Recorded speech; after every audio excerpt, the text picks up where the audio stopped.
No.1 Sentai Gozyuger is the 49th installment of the long-running tokusatsu series, Super Sentai. I've been a fan of all things toku for a long time, and Super Sentai is no exception. Then they just aired their first 2 episodes of the newest season, so I thought I'd make a video about my first impressions of the brand new series. I'll start by breaking down both episodes, saying my thoughts in between, then finishing up the video with my predictions for the future of the season. With episode 1, we are immediately thrust into a scene of all previous Super Sentai Super Robos fighting and losing a war against some nondescript great evil, before being saved by the new Super Robo of the season, the Take-A-Sword. Pretty crazy for the first scene of the newest season. Kinda reminds me of how Gozyuger started, with all Super Sentai previous teams and current team fighting the Galactic Space Warlords, or I forgot their names. We are then introduced to our Red Ranger, Hoiro Tono, who is working at a convenience store, as well as his co-worker, Natsume Tsutsumi, who also seems pretty important. He also seems to resemble a certain delivery man we all know. Tono is quite an interesting character. He picks a fight with a robber who threatens everyone with a knife. Not because he wants to protect everyone, but because the robber dropped a jumbo frank and he doesn't like when food is wasted. Also being extremely extra when he takes down the robber.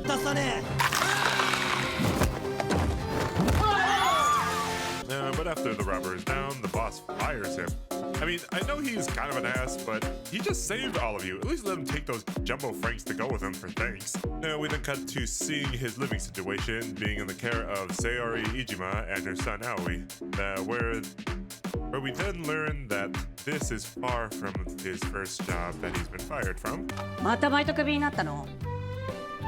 While he was on his way to an interview, he got caught out by a gang who apparently he beat up before.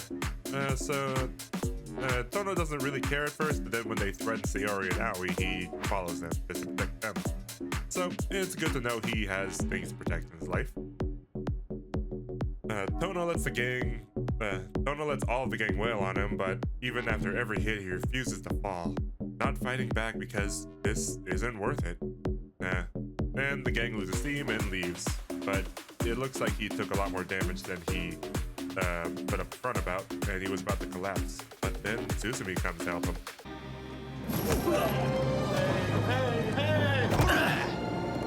We then get a short scene introducing us to a couple of the big bads, Fire Candle and Bouquet of No.1 World.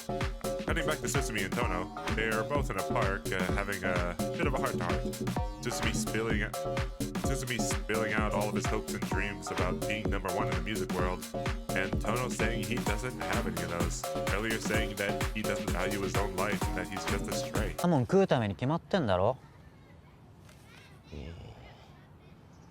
But their conversation is immediately interrupted by Fire Candle and his grunts appearing in the city and wreaking havoc. Tsutsumi then reveals a golden ring from his bag and transformed into Kuwagata Olja.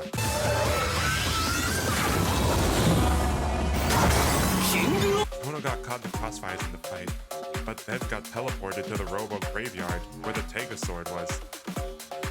But then he encountered Bouquet and some grunts who wanted to take the ring that's said to be the heart of the Take-A-Sword. But I mean, look at what happens here. One of the grunts tries to grab the ring and put it on, but then he immediately disintegrates and got assimilated into the ring. Wow, that's... Woo!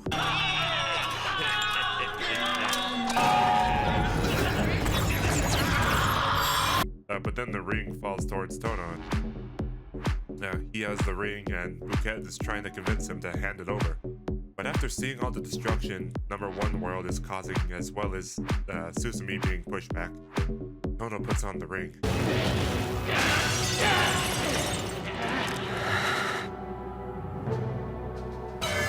Accepting the contract from the Take-A-Sword and joining the battle, Tono takes Take-A-Sword and fights Fire Candle one-on-one, taking him down and making him retreat.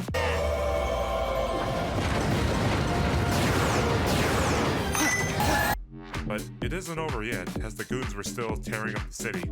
which leads to one of the coolest tension scenes thus far. I mean, look at him, sliding down and doing the movement.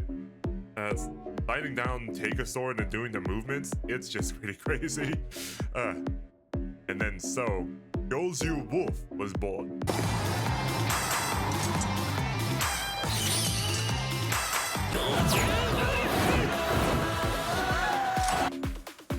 After going on his rampage, he returns to Susumi and pays him the 250 yen he owes him for the burger from earlier.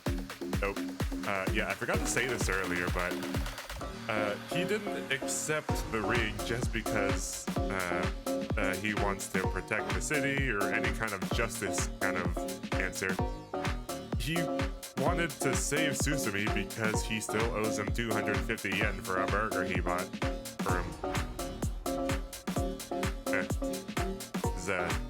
One of his vices, I guess. Don't waste food and pay back your debts. Also, after paying him back, saying that he wants to join in the fight and be #1 to find something to wish for. But Susumi wasn't having it, saying that if he doesn't have a wish, then Tono shouldn't have the ring, leading to a clash between the two.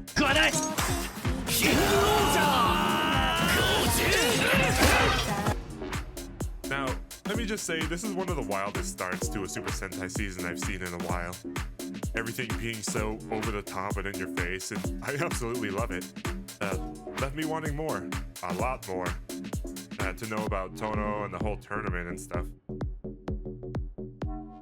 Let's continue on to episode 2. Episode 2 opens up. Episode 2 opens up continuing the fight between Tono and Susumi. The latter saying that those who possess the Sentai rings are bound to a fight to be #1 and to get a wish granted. Their fight was then interrupted by an unexpected attack, which makes Susumi leave, swearing to take Tono's ring another day. We are then introduced to 2 more Gozyugers, Riko Byakuya, who is Gyozu Leon, and Ryugi Bakugami, Gyozu Tadano, blue and yellow. We also get a short scene of No.1 World, introducing 2, I think, more generals, Mrs. Sweetcake and Mr. Shining Knife, who both occupy the same body. Wow. Heading to Sayori, while she was out doing her errand, she hears whispers about wanting treasure, only to then be body snatched by an agent of No.1 World, the #1 treasure hunter, or so he calls himself. This is frightening. Is this how the Freak of the Week format is gonna look from now on? I'm not against it, but wow, this is kind of terrifying. Just body snatching people out of the blue. Tono was about to face Treasure Hunter to get Sayori. Tono was about to face Treasure Hunter to get Sayori back, but was then interrupted by Ryugi, who carries a whole grand piano with him, singing a song about the Tegasword, and Riko, who did a whole idol intro for himself.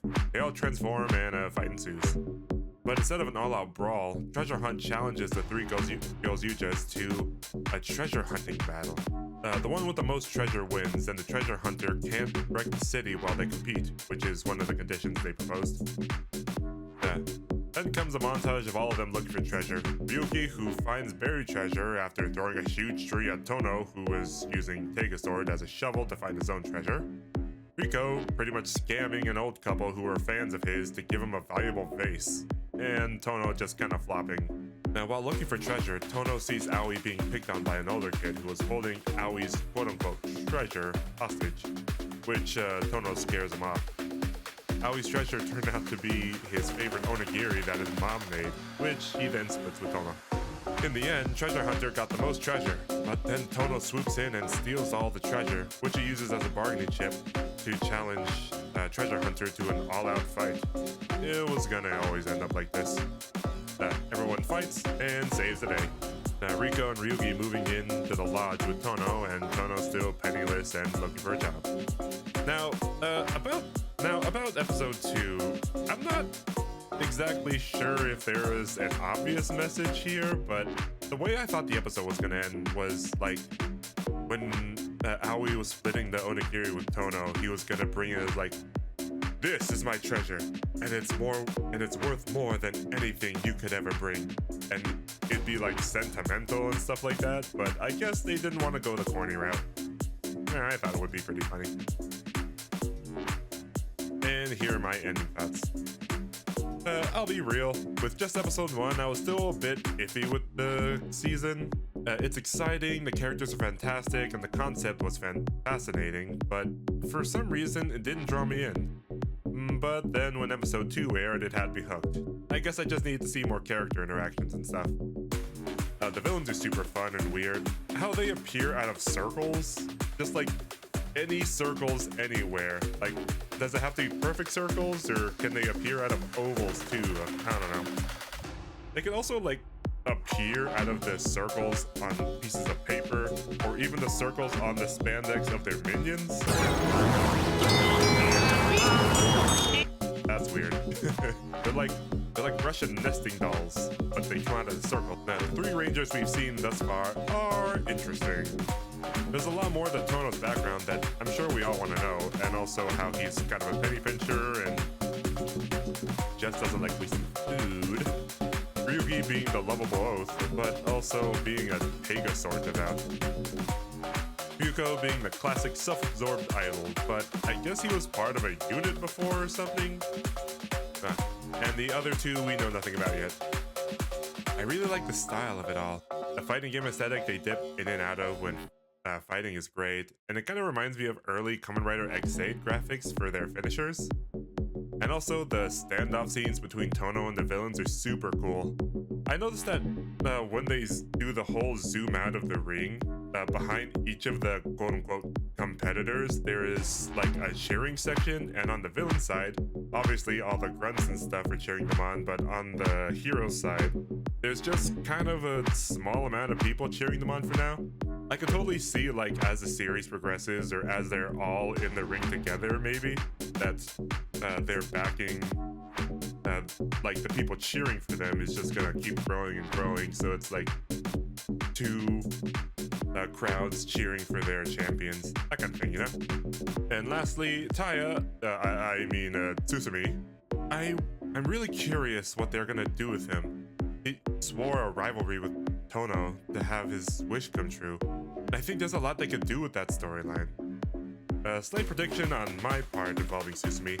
I think halfway through the first part of the season, Tsusumi and Tono are gonna be fighting again and to settle things once and for all. But Tsusumi loses and has to give up his ring. But then his disdain for Tono and the other Gozyugers grows and gets noticed by No.1 World, where they somehow create a ring to be more powerful than the Gozyugers, and then Tsusumi becomes our 6th Sentai. Overall, my first impressions of Gozyugers is that it's a big shift in vibe from Boom-Boomgers, which was trying to be a more back-to-basic season. And now we're getting what looks like a hard reset of the Sentai lore, or something like that, I'm not completely sure. Anyway, what are your thoughts about the current season? Leave your thoughts in the comments below. Did you like this video format? If you did, I'll make another one, but probably not after every 2 episodes. Maybe I'll just make another one after the first arc of the show, or maybe even just halfway through the show, just to see where we're going. Anyways, Dane. Like, comment, and subscribe. Follow me on Twitch.